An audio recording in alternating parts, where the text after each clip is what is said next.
सच्चिदानंद रूपाय विश्वोत्पत्ति आदि हेतवे तापत्रय विनाशाय श्री कृष्णाय वयम नमः।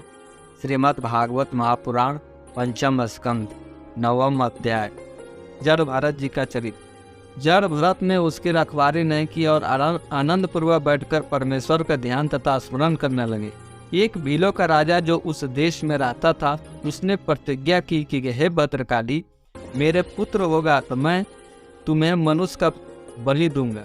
जब भद्रकाली की कृपा से उसके घर पुत्र उत्पन्न हुआ, तब उसने एक बालक को बलिदान के लिए मोल लेकर उसका पालन किया, किंतु वह बालक अपना बलिदान दिए जाने का हाल सुनकर भाग गया।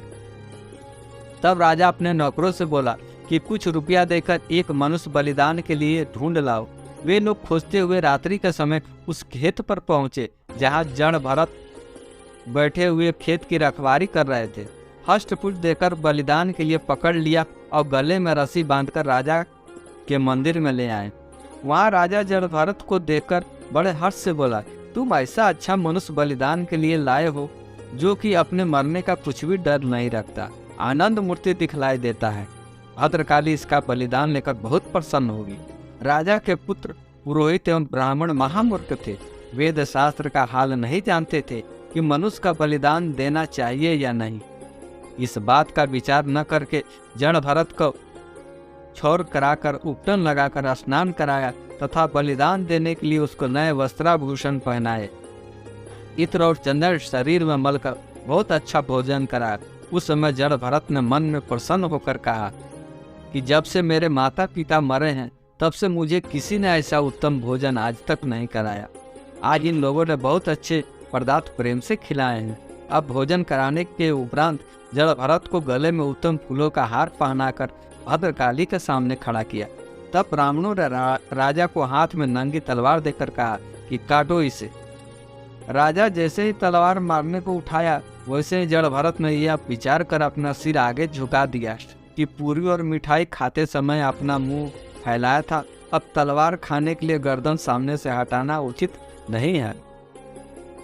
भद्रकाली ने उसको सिर झुकाते देखकर सोचा कि ये सब ब्राह्मण ऐसा ज्ञान नहीं रखते कि प्रजा को बलिदान देने से मना करे और इस हरि भक्त ब्राह्मण को दुख न दे।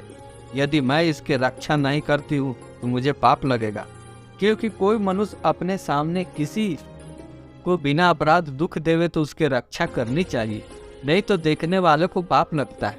ऐसा विचार कर भद्रकाली ने बड़ा क्रोध किया और खड़ग तथा खप्पर हाथ में ले हुए चिल्लाकर ऐसी गर्जी कि सब सुनते ही राजा अपने पुरोहित समय बड़ा होकर मूर्छित हो गया और तलवार गिर पड़ी। भद्रकाली ने उसी खड़ग से राजा और पुरोहित का सिर काट दिया। दोनों का सिर गेंद के समान उछालकर इस इच्छा से नाचने लगी कि अगर जड़ भरत प्रसन्न होकर मुझे कृपा की दृष्टि से देखे तो मेरा पाला हो, इनके दुखी होने से मेरा कल्याण न होगा। भद्रकाली के नृत्य करने पर भी वे उसी तरह माथा झुकाए खड़े रहे। तब भद्रकाली ने स्तुति करके उनसे कहा, हे ब्राह्मण देव, आप कृपा करके मेरा अपराध क्षमा करें, क्योंकि जब किसी भक्त और सेवक दूसरे का अपराध करता है तब उसके मालिक का नाम धरा जाता है।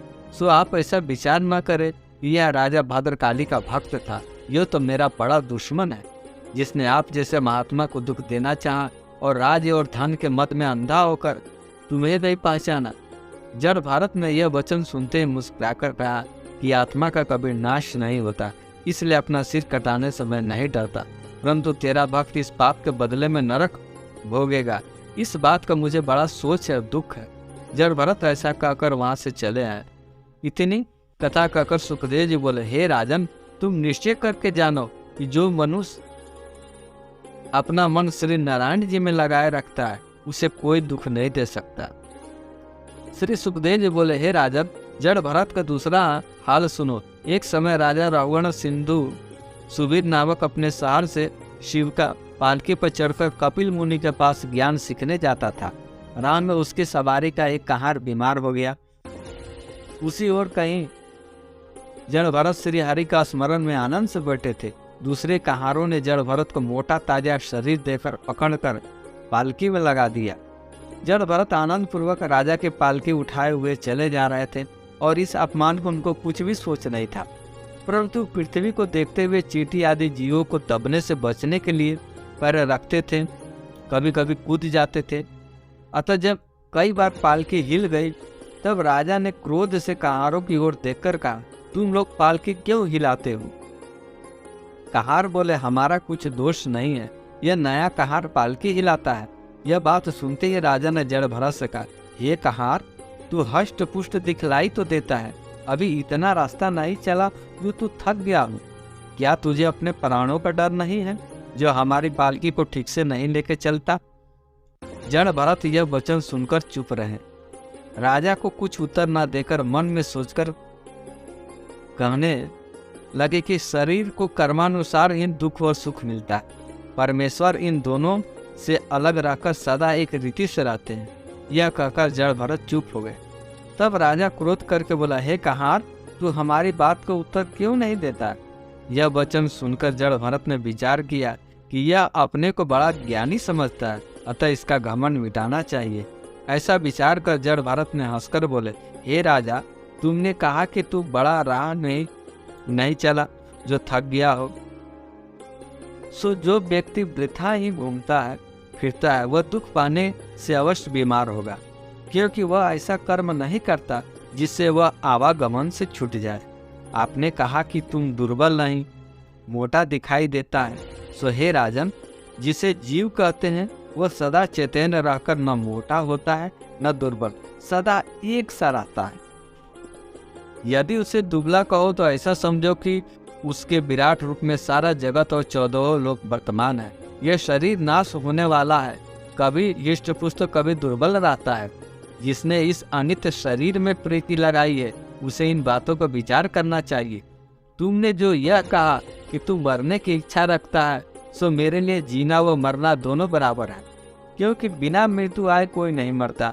हे राजन, परमेश्वर का प्रकाश मेरे तुम्हारे सब जीवों के शरीर में एक सा है, अतः मैं स्वामी व सेवक को समान जानता हूँ।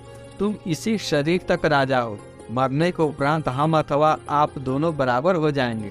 इसलिए तुमको यह शक्ति नहीं कि जो अविनाशी पुरुष आत्मा को दुख दे सको। इस झूठी काया को चाहो तो दंड दे दो, सुख दुख से प्रयोजन नहीं रखते। यह वचन सुनते ही जब राजा को ज्ञान प्राप्त हुआ तब वह पालकी से उतर पड़ा और जड़ भरत को दंडवत करके बोला, हे महाराज, मैंने इस संसारी जाल में फंसे रहने से तुमको नहीं पहचाना। सत्य बताओ, तुम ऋषवर हो या किसी महापुरुष का अवतार लेकर अवधूतों की तरह अपना वेश बदलते फिरते हो? आप कृपा करके अपना भेद बतलाइए और मुझे ज्ञान सिखलाकर भव सिंधु से पार उतारिए।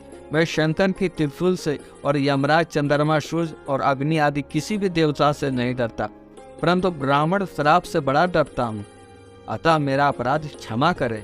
यह बात सुनकर जड़ भरत ने कहा, हे राजा, यह जीव अपने कर्म से कभी देवता होता है तो कभी मनुष्य देह में राजा होता है और कभी भिखारी बनता है।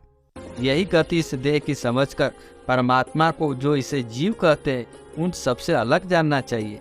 इतना कहने के पश्चात जड़ भरत ने अपने पूर्व जन्म का सब हाल राजा रघुगण से वर्णन किया। शेष अगले अंक में। जय जय श्री राधे, जय जय श्री राधे, जय जय श्री राधे।